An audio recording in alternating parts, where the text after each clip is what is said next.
Making university education count is something that we didn't focus so much on in the last years from my perspective in Germany. Of course, it is the other very important part when it comes to what a university really is. University is a place where research and teaching comes together.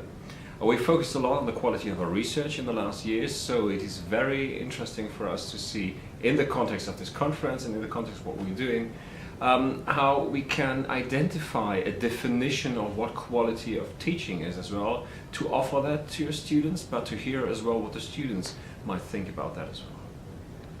One of the measures that it has been taken now, I think, and that's going to happen more and more in the Netherlands, is that in order to have an academic career, you can't say I don't teach. There have been times where people have just, sold their teaching to their PhDs, for example. I think there will be also university policies in place that this will not be possible, and that you will have to teach. And here I think it's important to incentivize excellence both in research and in teaching.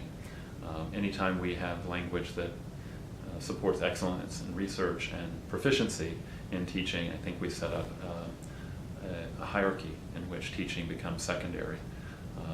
Making sure that the incentive structure supports good teaching in our universities is important. A slight twist to the title of Making Teaching Count, in my mind, these days would be a focus on learning instead of the teaching, or actually both.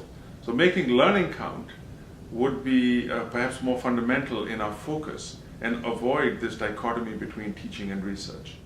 I think one of the exciting developments across the sector in the UK and also more widely recently has been the desire to bring teaching and research more closely together in the student learning experience.